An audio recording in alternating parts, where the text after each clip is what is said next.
Hello, people. We are back. A2TP podcast, episode 243, and we are back for another episode. Me and her. It's your boy International Walk with the beautiful. Your girl Tosh, the co-host with the most. And we back for another episode of us. Hope y'all enjoyed the last episode. That's why we back for another one. 10 mil. Keep running it up. Trying to get to 11. We ain't forgot. Get the show started. How are you? I'm good. I am good. Tell me how you feel. What you doing? What you thinking? How you feeling? Mentally, I am. How did bankroll?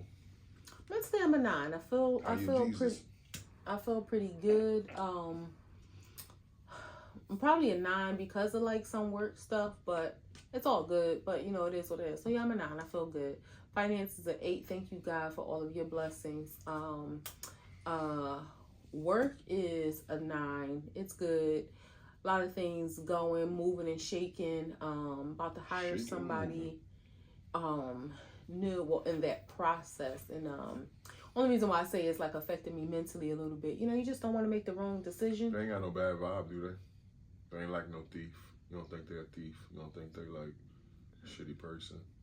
Why would I be considering hiring them if I thought anything negative about them? But that's the thing. Who's coming to an interview being a bad person? Sometimes you can get a vibe. We talked about that last I know. I mean, sometimes, yeah, you can get a vibe from people. So that's why you would think about hiring them. But I'm saying the person that I would think about hiring, it would be a person I don't get a bad vibe from. But if you're doing interviews, then it's like, okay, I like this person, I like that person. Or you just did one interview. No, I've done 4 so far. Okay. I have one more. Anybody give a bad vibe? That's what I'm asking. Well, I'm saying the person who I would consider hiring wouldn't be that person. So of the 4, there's 2 that are really good candidates. The other 2, one, I just, it was a no for me. What if they had the best skill set? But it or takes had the more best than, recommendation from like a person you trusted. It was like, hey, this person really knows this shit, but they ain't the best to work with. Then no, because I don't care. I don't care how well you are in doing the job. If nobody else wants to work with you, and if you can't work well with others, like, you know, the kind of work that we do, it not everybody can do it. And I think a lot of times because we're outside, we're at events, and it looks fun, and it is fun. We have a good time. People feel like, oh, I want to do that, but you don't know the sacrifices that it requires. And if you've never done that, you gotta be people ready. And not just people ready, you gotta be schedule ready, you gotta be weather ready. Because, you know, if it's 105 degrees, if it's raining, if it's cold, it's not like, now don't get me wrong, like, you won't have to be outside if it's, you know, but you still have to go to work. And if it's like you've been like working from home for 10 years and now it's like, oh, I gotta pack up and drive to this community center because they having an event there, you still gotta show up. And those are things that people don't take into consideration when they just think, oh, I want to do community outreach, because people still need outreach in the winter. 105 degrees or 0 degrees, like, those are hazardous working conditions. But go ahead. I'm not saying you would have to be outside in 0 degrees, but you still, it's like, if you like, you still got to go to work if it's 0 degrees, but you're going to a building. But if my job, I'm saying it's like hot and cold. If my job site is cold, I'm coming back home. If my job site is 105 degrees, I come back home. I'm saying the weather outside. I get it. So when you might have to deal with that cold outside, and then you get to a building that's a normal temperature, but you can't be like, oh, it's hot out there today, I'm staying in the house, or oh, it's freezing out there today, I'm staying in the house. No, if the event is still going on, you got to drive to that community center or drive wherever to get there. That's all I'm saying. Like, you know, you can't be like, oh, it's too hot for me to work, oh, it's too cold for me to work, oh, it's raining too hard. I don't think anybody has that luxury, but okay. I mean, yeah. Well, I mean, I was like, everybody got to go to work when it rains. I don't think many people who work 9 to 5s be like, "Hey, it's raining outside, I ain't going." But if it's fucking 105 outside, I ain't going. Or if it's 2 outside, I ain't going. I think they get in their car, warm it up, heat it up, air it up, and go. But what I'm saying, see, you're listening, but you're not hearing me. When you're dealing with people, watch the tone, who have been working from home. What the fuck is going on here? Watch the tone. I said, when you're dealing with people that have been working from home for 5-10 years, those aren't factors they have to consider. So then you coming into a job because again, if it's raining, cold, hot, it don't matter. You in your house, you still work. So I'm not necessarily talking about the people that's used to commuting every day. I'm talking about the people who potentially aren't, haven't, like, there's a huge portion of the working population. I know. What I'm saying is, if you don't have to be outside and you're going to a building, then what difference does it really make? You're leaving from your house and going to a building. You already said you don't have to be outside in the heat. You don't have to be outside in the cold. So if you're coming from your house to get in your car to go to a fucking building that's already heated or cooled, what difference does it make? It makes a big difference if that isn't something that you had to consider, in the last 10 years of your career. Okay. Physically? Physically, I feel good. I'm a 9. I feel great. I did a great strength training class today. So my legs feel a little almost like I might not be able to walk really good tomorrow, but it made me happy because my trainer had been preparing me, and this wasn't an intentional class. It was kind of like a surprise that I did the class, but because my trainer had been preparing me, I was like, oh yeah, I'm down for that. Like, I'm gonna be all right. Now, had I not been introduced and been like in the process of lifting weights and lifting heavier weights, I don't know if I would have been able to handle that class today. Would you even tried it? I think I would have tried it, and you know what, I may have done it, but not at the capacity that I did. Like, we had a choice of like weight, like, you do a certain exercise, like the deadlifts, they had kettlebells from 10 pounds to 50 pounds. I did 35. I might have just did 10 had I not been, what I mean? So I might have tried it, but I don't think I would have went as hard as I did today. But I feel great. How are you? I'm good. Mentally, I feel like a 9. No issues there. Finance is always an 8. Thank you, God, for the bucket that you give us. Work is, I would say, a solid 8. Nothing bad going on at work. It's just the remediation cleanup thing. They like cut a whole bunch of drywall out. Like, it's just, the place don't look the same no more. Seeing them tear your baby apart. Yeah, like not babies. Oh yeah. Yeah. So I've done so much base building work, hallways and stair towers and shit like that, and it's just all gone. Mm-hmm. So not gone. It's still there. It's just naked. Mm-hmm. Yeah, they took our clothes off. No clothes on, no nothing. So knowing that that's in front of me, it's like, hey, I know where I'll be, but I just can't stand doing shit twice. Like, just can't stand it. Can't stand it. Like, it triggers the shit out of me to do shit twice. Physically, I feel great. I feel like a 9. Got a good workout in the day. My body feel good. Like I told people in the beginning, I got a clean bill of health. So yeah, I feel great. Solid. She rubbing on my dick right now, like, so I feel even better. But she trying to sneak and like go under the table when I got these little thin shorts on. What if I get a chubby doing the pod? Nobody can see it's under the desk. You didn't even have to tell anybody. It's gonna be up here. Well, I mean, it could. Come on now. All Why right, you didn't have to tell anybody? Like, Jesus, what's wrong with you? What's your wows and woes for this week? My wow. Oh, I know. What's my wow? I'll be forgetting stuff. What happened this week that was exciting? You had a date. Oh yeah. That was super exciting. I had hung out some time with my daughter, JDZ. Shout out to Jada. She met her dad for a lunch date, and we hung out, went to a nice burger joint, got some food. She actually liked it, which was great. And then we went and hung out at the park and just bonded and talked and chilled and, caught up and, just put everything on the table. And it was a great conversation, great bonding experience.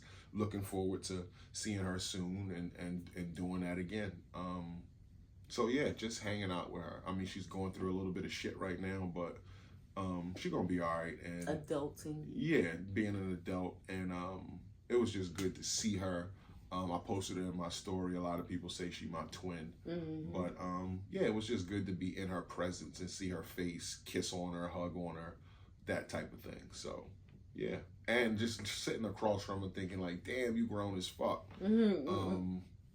But yeah, it was cool. It made my heart warm. It made me feel good, and I know it made her feel good. It felt really genuine. So Yeah, shouts out to Jada. Your woe, if you My had any? woe, just the place, the workplace. Yeah, just the workplace. It's a sad sight to see. So many, you go in the parking lot and there used to be 1,000 cars. Now it's only 100. So it's like people got to work from home. I don't even know if people had the capability of working from home in some of those spaces, but you can't be in your space. So what the fuck do you do? I'm sure companies had to majorly pivot, especially on from a cost center perspective, because now you either have to shut your business down or you have to be prepared to like give people the fun, which computers have the functionality to take, like, to have phone service, but that's another expense, that's another cost that they never had. But what I do wonder is if this may change the trajectory of some of those businesses like the pandemic did, because that kind of spearheaded a lot of companies transitioning to either a remote or hybrid working environment once they were forced to pivot and then realize, this ain't too bad.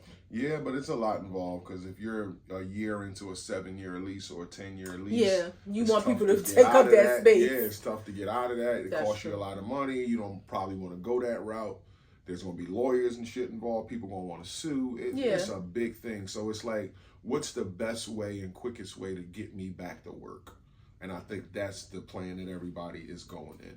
But it's just crazy to see, like, Tuesday, place is elegant. Wednesday, place is shit. Like, that's just crazy to see. So that's my one. What about yours?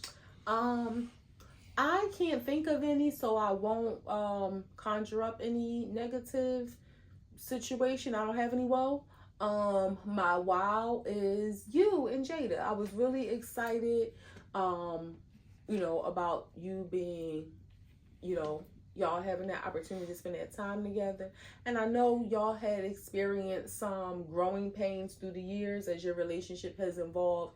So I know because of that, you're I don't want to say always, you're often apprehensive on what the reception will be like between the two of you.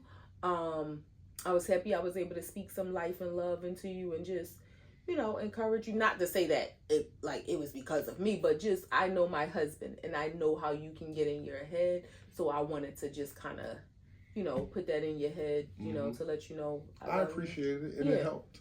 Because my anxiety did go. I'm sure. I know you. And I knew I was leaving. It was like, I don't want to call, and he'd be like, no, I'm still here. So I'm elated that y'all had an opportunity to spend time together, and also that you came home smiling. And like, I have begged this man for years, like, can we just have some? Not that we always talk, we always have chill time, but when we're in a house, like, we're usually watching TV and stuff. We'll go and sit in a park and talk for hours, but we're in a house, we usually the TV is on.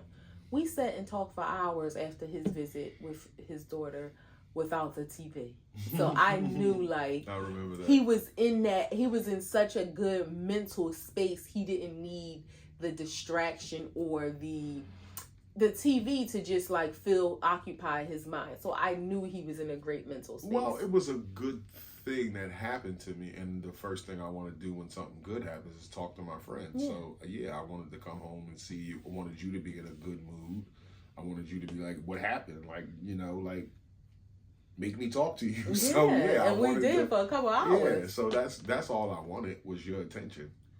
Yeah, but it was good. I wasn't thinking about no TV or even coming in the house. It was just like, oh shit, she downstairs, she here. I'm about to sit down next to her and tell them about what happened. Mm-hmm. Yeah, so that was just my wow. Just, when, not to say that I know your daughter loves you, but when I know and see that you're being loved on and that you are receiving the love that you give, and that you have the opportunity to give the love that you want to, I know that takes you to a different space emotionally, spiritually, even physically, so I'm happy that, you had that opportunity. Yeah, it just made me feel good. That's all. I can't even put it in words. It just made me feel really elated, really happy, really joyful. Well, you put in a lot of words. Yeah, cool. I did. Well, a couple. Yeah. Through life, we've had success in our life from where we started from, little tiny apartment in Ambler. Mm-hmm. You know, probably 500 square feet, if that. We made our furniture look like we had a hallway when we didn't. I remember like stuff from there about you spending your last $100 to buy me kitchen stuff. That was $20 a piece. Our power package.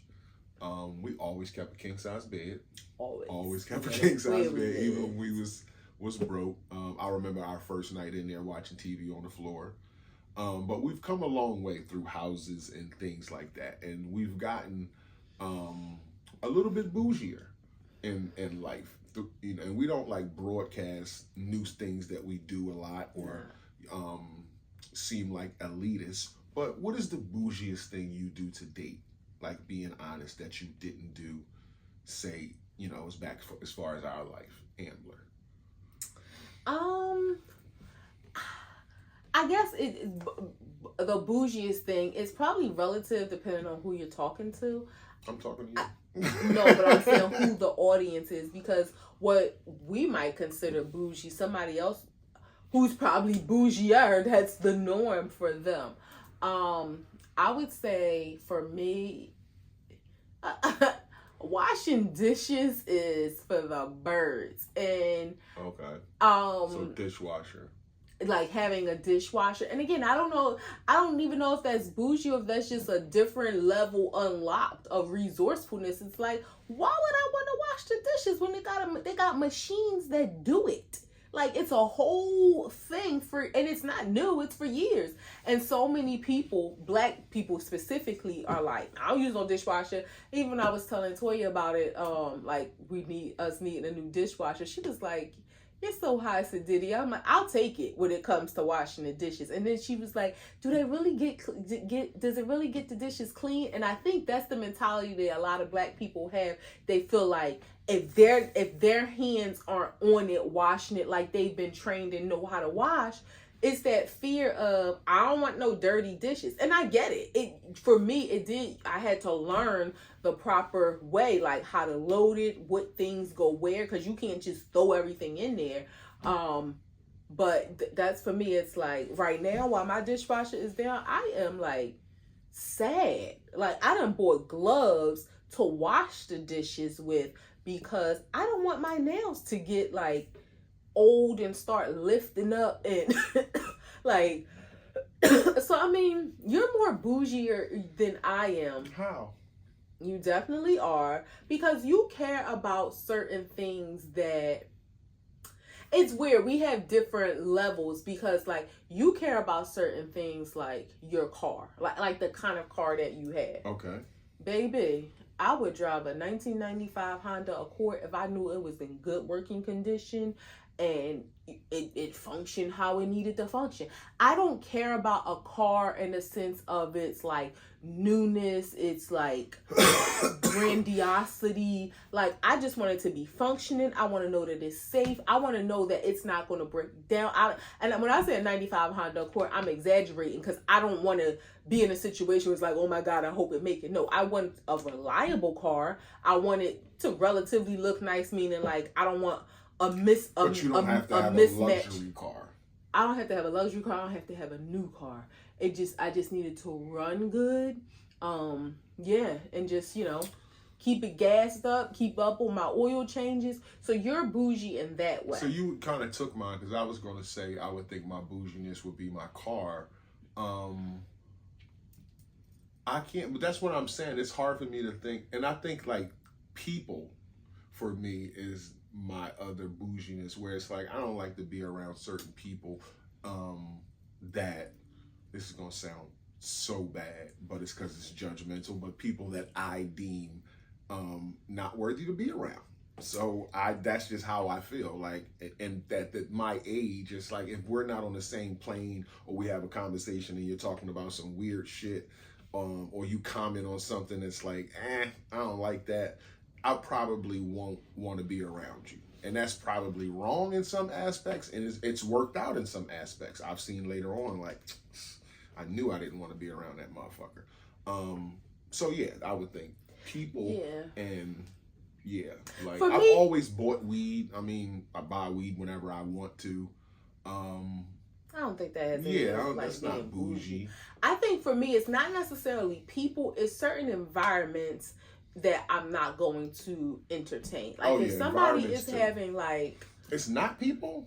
well, when I say people, like I don't I'm think like, so I that's can name 2, 3 people you can't be around. no, but I don't think that's necessarily bougie. It's just like I probably don't like you, or our thought processes are different, where we just don't mesh, we don't click. That's what I just explained. Yeah, but that's what I'm saying. I don't think that's necessarily being bougie. But what I do think some may consider bougie, like if I have a friend that's having like a birthday party at like the bar around the way or something, I'm not going. Like we can schedule a dinner date elsewhere, at a somewhere else, but I'm not just going to any old place, any old where. Like yeah, that's one for me too. I'm not. And it's. I don't. You can call it bougie. I call it a matter of safety. I call it like I just don't want to subject myself to. And it also comes from a place of knowledge. Like we from the hood, so it's not bougie in the sense of people who are like from Beverly Hills and they look down on those places. It's from a sense of being from those places. Like I know what can go down there, and I don't want to subject myself to the possibility. Now maybe nothing will go wrong, but I don't want to subject, and anything can happen at any place. We just seen somebody be killed at 12th and Chestnut in Center City in Philadelphia. Yeah. So I know anything can go down anywhere, but I also know there are environments where things are more prone to happen, and I'm just not subjecting myself to those environments. I would say shopping too for you. You've always shopped, but never at a clip that you shop at this season in your life. Like you shopped in your 20s, you shopped in your 30s, but you shopped in your 40s. Like shopped in your 40s. I don't know if that's being bougie or just, treating myself. What was with the blinking eyes and all that shit for? But I also shop high-low. That's the thing, We too. ain't talking about that. I just stopped at shopping, period. I didn't even talk about the way you shop. But is that bougie if you shopping from Shein? I just said I would. Like, or if you shopping from Old Navy? That's what I'm saying. Like, I do, like... Is it bougie for me to have a clothing membership that comes every month?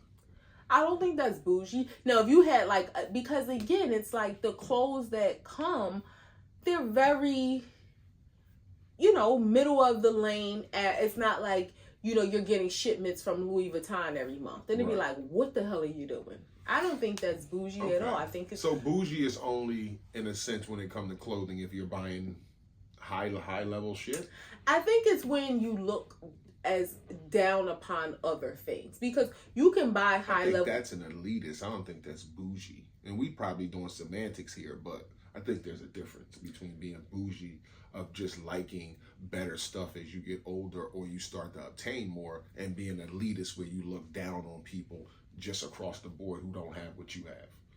But see, I'm not saying I'm saying so maybe the difference I'm saying maybe is an elitist looks down on people. Being bougie, you more so look down on things. Mm-hmm.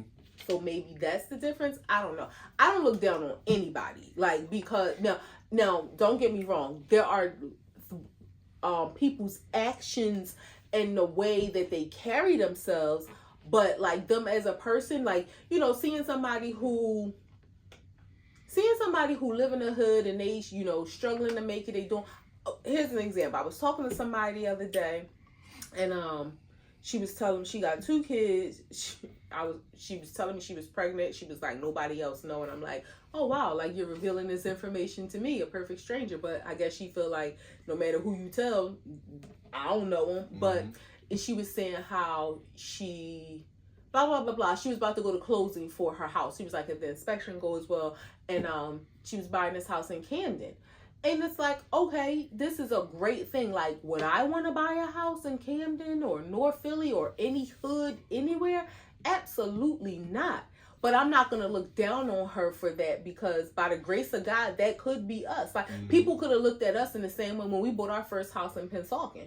And You know it's what I all mean? levels to this. You can be on that level and buying a house in North Philadelphia, and things are starting to come together for you. Absolutely. And you can You be own a doing home. great. Yeah. So that's why I say I don't necessarily look down on people, you know, just because something I may not do something that they're doing, because for them that could be a step in their evolution, a step in their growth. I look down on people when they are doing things that are like ratchet, like you're boosting, yes. You know. I was about to say, because when we talked about this conversation earlier, blacks and niggas, like there's some people who repeatedly do the worst shit over and over and over again when they know better. Yeah. I'm not, look down is harsh, but judge, yeah. It's like, what the fuck are you doing when you know better and you keep getting yourself in these situations? Like, yeah, I don't look down on people like that, but it's like, what the hell is wrong with you? Yeah. Like, you're not 5. You know, but you might not know how to get your shit together, but you fucking up. You know you need to do something different than what you've been doing. That's what I'm trying to say. Yeah. What's the thing that keeps you grounded from being, speaking from being, what's the opposite from being bougie? Like, what's the thing you do today that keeps you the most grounded?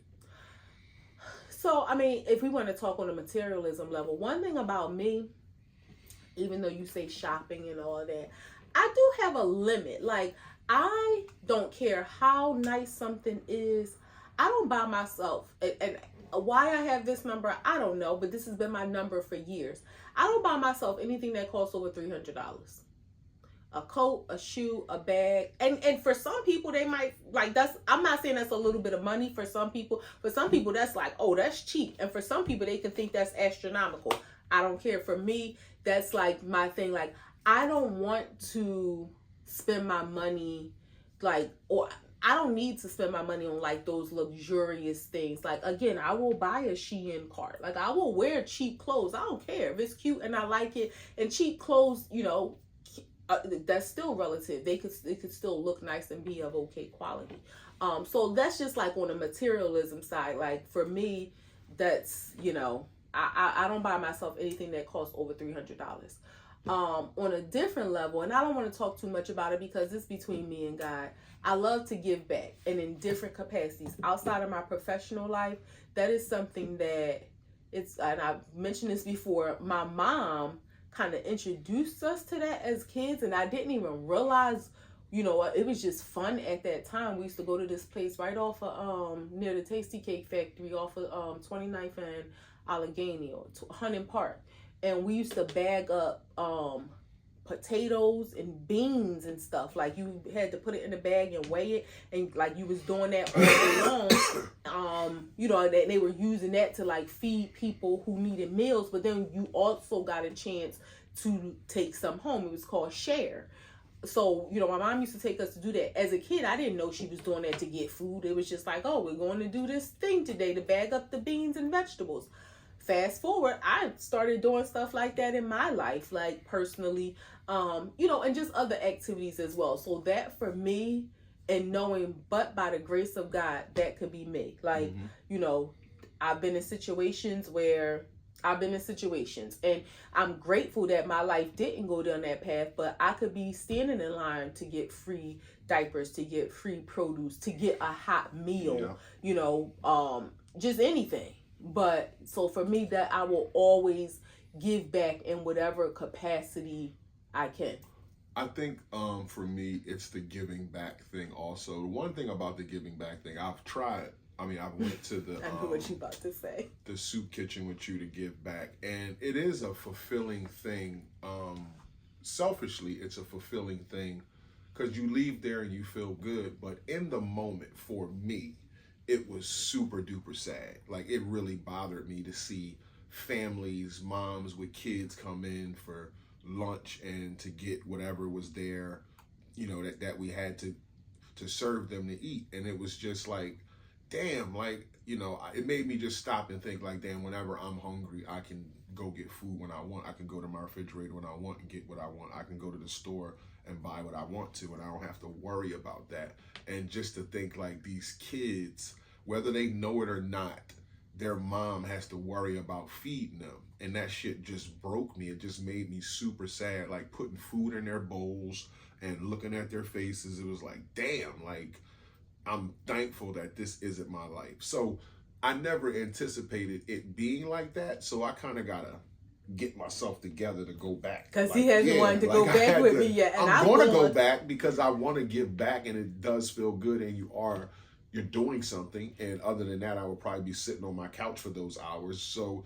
it does feel awesome, but I didn't know that I would have to prepare myself like that. And when I mentioned how I felt to her, she just was like, "No, I never thought about it like that.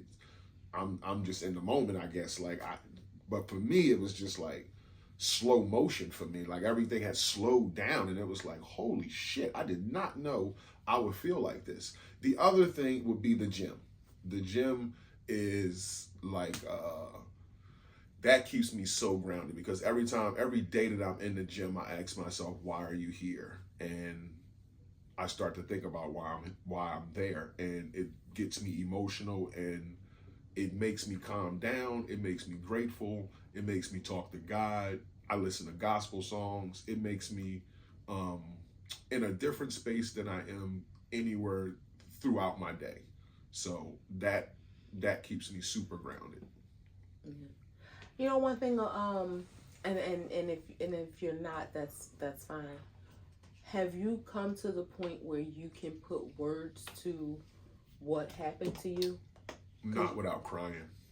I mean, I probably could put words to it. But you don't even say those two words.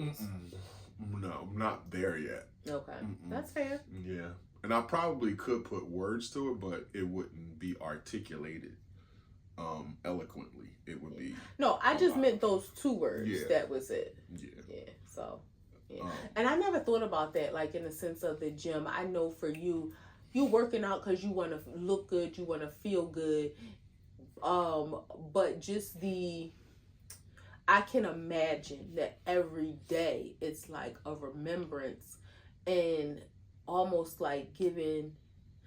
I know you always say like this is a promise you made with God, giving that honor, like that you can do this again. You can do this again today. You can do this again another day. You can do this again another day. I'm not working out to look good at all. I never started that way. I'm working out to be healthy and live. Like that was my goal and intention. The looking good part just comes with the. No, I know you didn't start, but you want to it have comes some with the guns. consistency of it, and you want to see results. But because obviously you feel like you're just on a hamster wheel, but it was started, and it's solely because I want to live. I want to be healthy. I don't want to be fat. I don't want my insides to not work right. Like a whole bunch of reasons. And then lastly, it would be, oh yeah, and by the way, I'm going to look good by doing this all the time. So yeah, it's emotional, and it's a different type of grounding for me. It's why I go every day, or when my body can. Yeah, and you mentioned like with God, I kind of feel the same, like in terms of the giving back thing. It's like we've been so blessed, not solely financially, but we don't have to worry about where our next meal is coming from.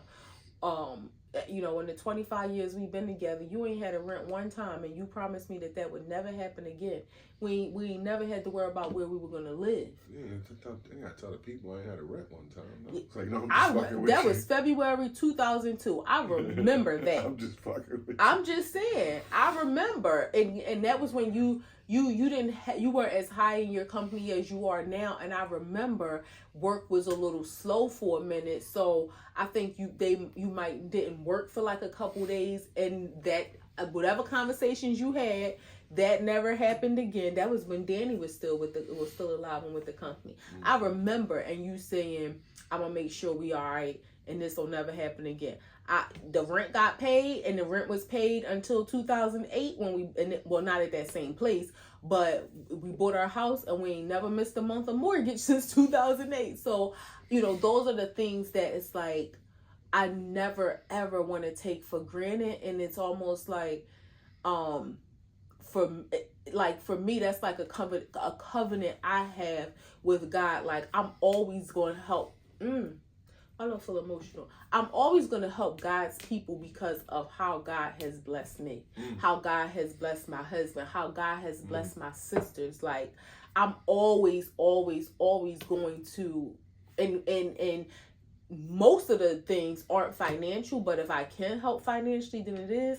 But I'm always going to put myself in a position to serve God's people. I don't go to church and that kind of stuff, so maybe this is like my thing with me and God, but I'm always going to help God's people. That's awesome. It's a privilege to be married to a person like that. Especially how just not you. It's like a new thing to see you like this with big people. I always knew you was like that with little people, but that's cool. Yeah, it's a privilege to be your husband. I'm glad. I'm glad you're my husband too. Do you think people, because you go out into the world and see different people and meet different people and talk to different people, and some people are not transient, some people are not on drugs, some people are. Do you think people are mostly bad or mostly good? It's so funny. I had this conversation with somebody the other day. Wasn't me. It wasn't you, and I can't remember who or where. I think I was talking to Sierra. Maybe, I'm not sure. It doesn't matter. And one, I do think people are mostly good.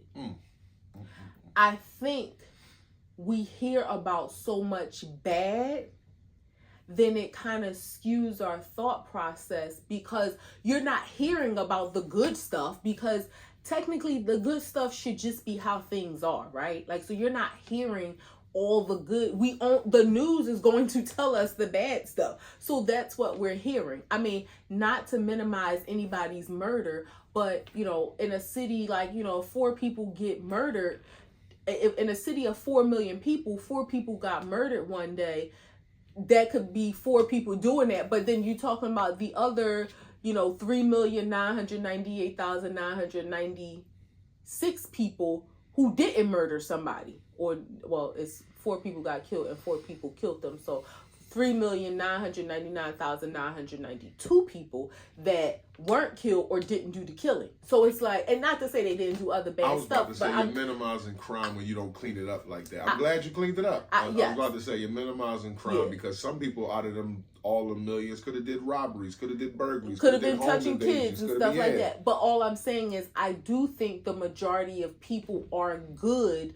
The bad is just highlighted. There's a lot of bad people in this world. I'm not saying that at all. But I do think a lot of people are good. And I think that a lot of people who may, because I believe people could change, and I know this is moving the goalposts some people who may have done bad things, I still think that they are good people. Like people who have come out of jail. I think a lot of people deserve a second chance, but they have that dark cloud over them because of their past. So they're not even given an opportunity. But I think if you give a lot of people an opportunity to do good or bad, I think more people would choose good than bad. Just by statistics, like there's 3 million people in Philadelphia, and I would say there's probably 200,000 bad people, like that do wake up in the morning and do crime all day long or look to do crime. That's the stats, and in numbers like that, you would think, okay, most people wake up and go to work and live a 9-to-5 life and all that kind of shit. I believe that, but 2 things can be true at once. I also believe that everybody walking the planet is bad.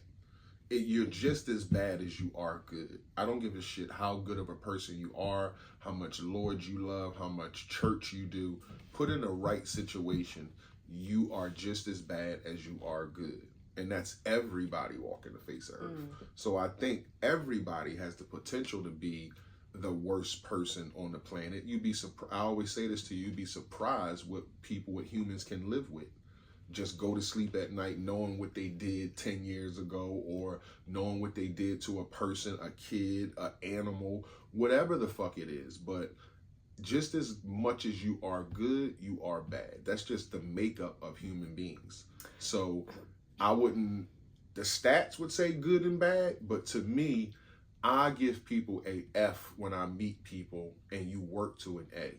I don't initially give people an A and then you scorn me and now you have an F. Like I've done that in my life, and that's like my protection against my heart and feelings and emotions.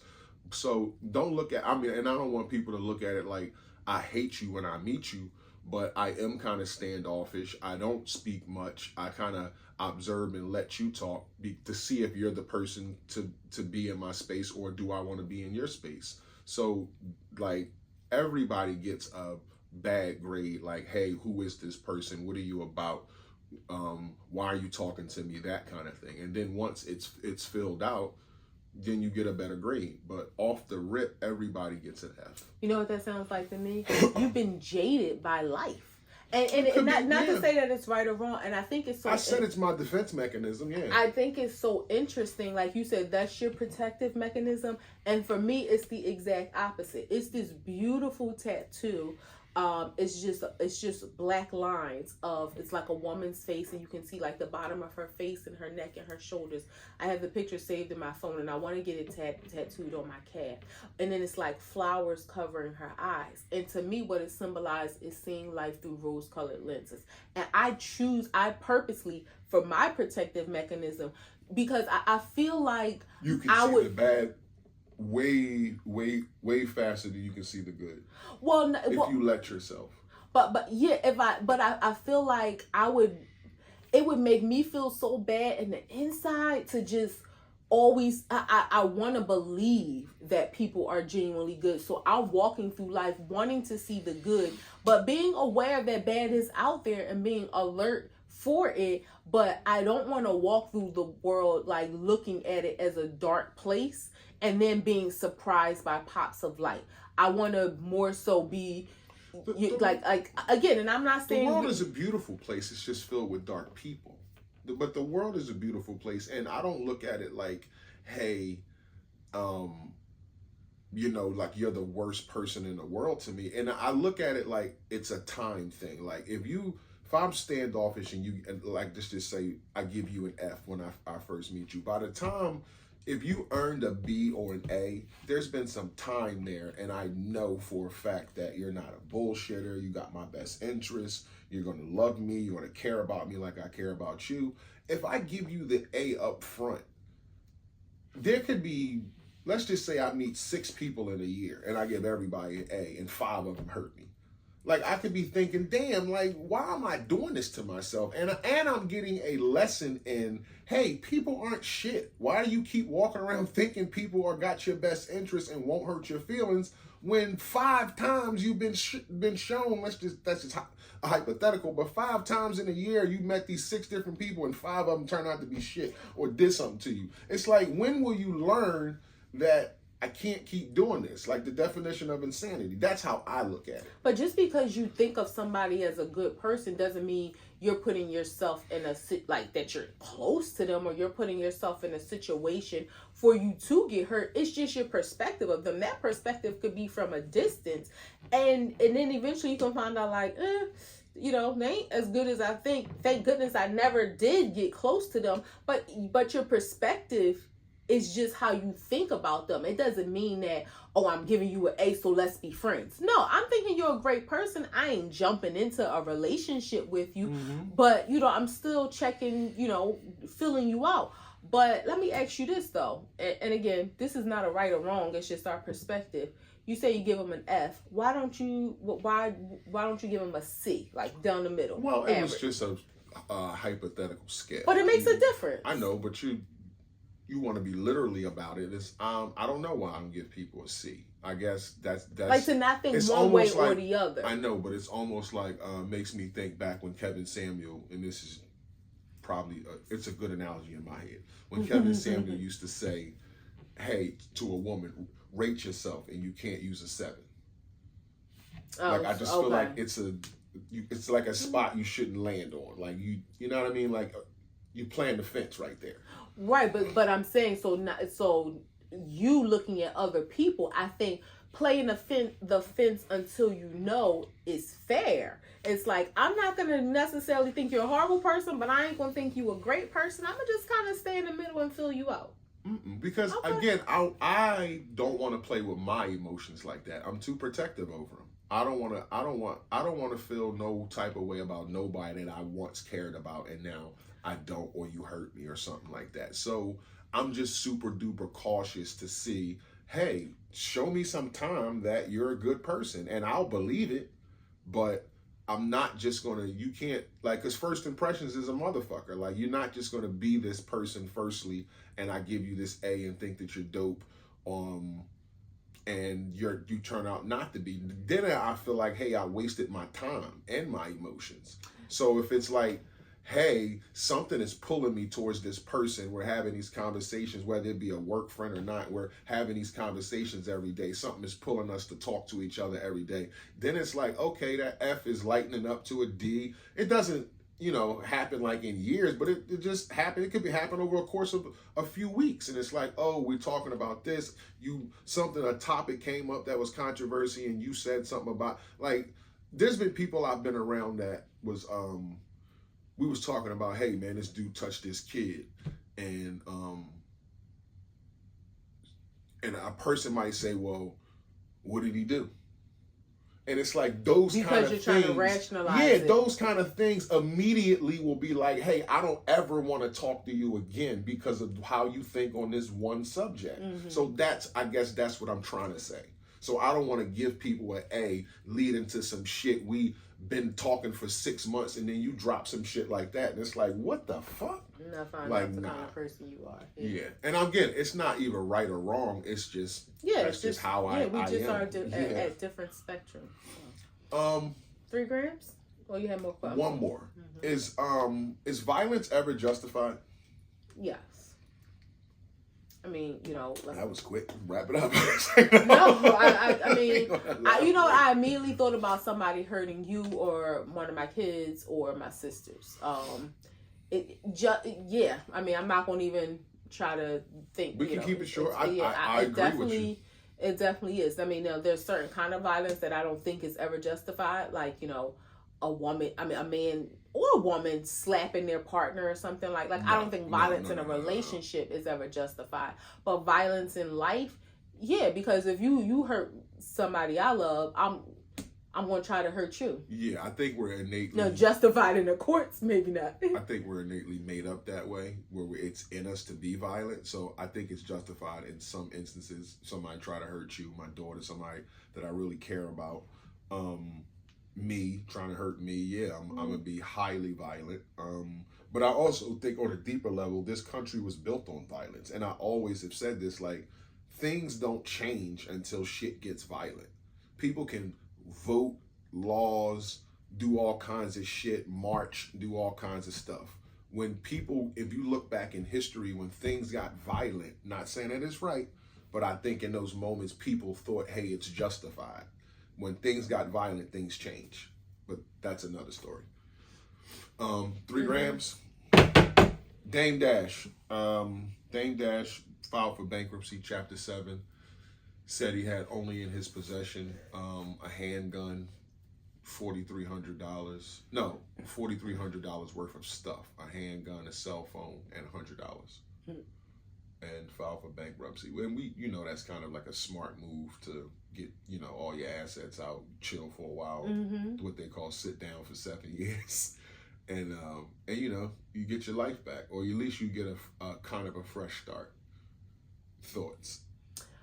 From a guy who once had $200 million.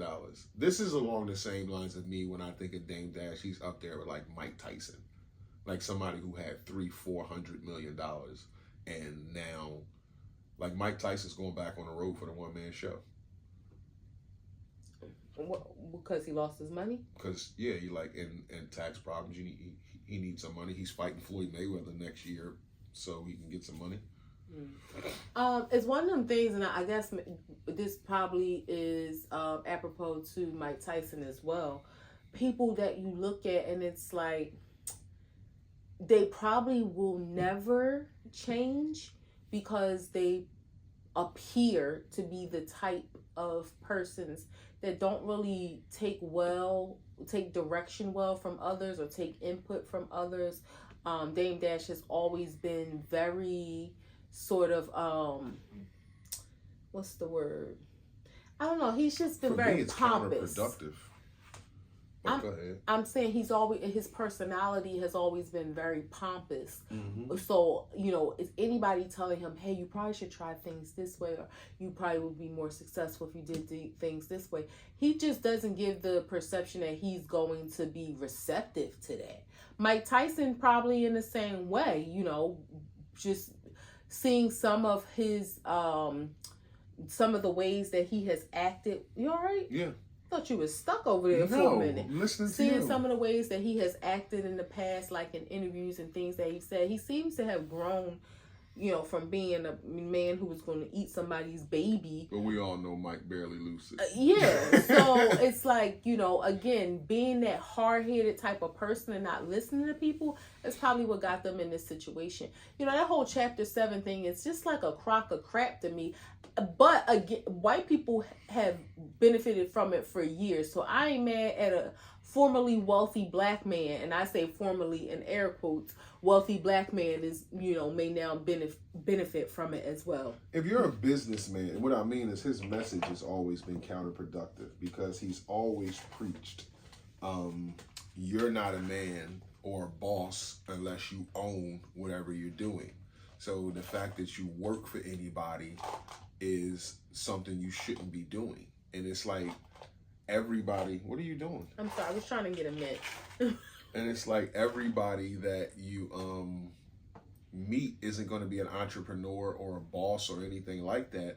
And I think that messaging didn't do him well for his businesses, because if you're shitting on people saying, hey, if you don't own what you're doing, then you're not a man. I don't respect you. You're not a boss. That means you don't respect your workers. Exactly. Then you need people. You need to hire people. So what do you like? That messaging just didn't work for him and his businesses, and I think that's where, like, his shit just, it's like it ran dry, because everybody that's walking around can't own something because there would be no workers. Not only that, everybody doesn't have a desire. To be an entrepreneur, a capacity, a I bandwidth. like having a 9 to 5.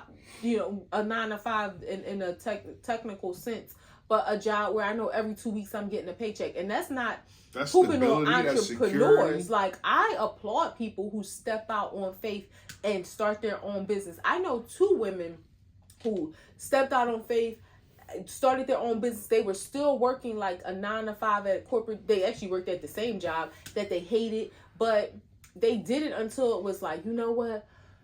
I can finally go this way. So I mean that you get health insurance through a 9 to 5. So to be an entrepreneur is awesome, but that ain't everybody's goal or dream. No, and it shouldn't be a message out there that's saying, hey, as a man, like a man who gets up, goes to work every day, takes care of his family, 4 or 5 kids, go to work every day, faithful to his wife, got a nice house, nice car, nice living, and you ain't shit because you don't own the company you work for? Like, that's crazy to me. And that type of messaging is problematic. This is more recent, Graham, too. Charlie Kirk shooting. You know who Charlie Kirk is? He was a congressman that I've seen talk a few times. I've seen him in pictures with Trump. But apparently some man shot him in the neck and he died. Yeah, I read about it. It was a school shooting or something. I didn't know he was a congressman. I knew he was a conservative, like, who was very right-winged. And that's really all I knew about him. I didn't really know much about... Was he like a racist thing? Kind of on that level of, like, being very... Like MAGA? Yeah. I didn't know that. I don't want to see nobody die. He got a family and kids and shit. Like, that's fucked up to get shot in the throat. Yeah, I've seen the headlines. I've seen Trump saying that, like, all the flags were going to fly at half staff, which is odd to me. Maybe he was a congressman, because if not, I feel like, are we just flying flags at half staff because he was a Trump fan? Because, again, who was he? He was an author, a TV producer, and a political activist. So I don't think he... Okay, so he wasn't in He wasn't a congressman. I just saw him up there with Trump a lot and at these events for Republicans, so I thought he was a congressman. He was a right-wing activist. Okay. So that's even more crazy to me that now we're flying flags at half staff just because he was Trump's friend. And he wasn't even in the government. That's crazy. So God forbid if someone who was, a left-wing activist who was very into politics, who, spoke their truth, like, are we just going to ignore their death? Yeah. That's crazy that he can just make these calls, and that's what this country has come to. Yeah. And how long has it been? Since January. This is September, 9 months. That's it? Yeah. Not even. Not September 20th would be 9 months. No, it was 2024 he became president. We voted in 2024. Inauguration was in January of this year. Holy shit. It ain't even been a year? No. I thought it was like a year and 9 months. No. We voted in 2012. We vote every 4 years. It ain't even been a year. This dude is wild. Last Graham, Jalen Carter. This was a big story with the Eagles played the Cowboys opening night, and before the ball even snapped, just out there on the field, Jalen Carter spits on Dak Prescott, which is the cardinal sin of a man to a man, a person to a person. I don't give a fuck what go on in life. You don't spit on nobody. And he was kicked out of the game, didn't even play a snap on opening night, family and all that shit in the stands, and you spit on somebody, get kicked out of the game. And I feel about this situation, he should have been suspended more. If I was the team, I would have suspended him more. But people get green-eyed glasses and get wrapped up in football and think that, we need him out there on the defense. This is a 25-year-old kid, a 24-year-old kid. No, you need to be suspended and taught a lesson not to spit on people. I don't give a shit how mad you get. It's disgusting. It's probably the worst thing you can do next to pissing on somebody is spitting on them.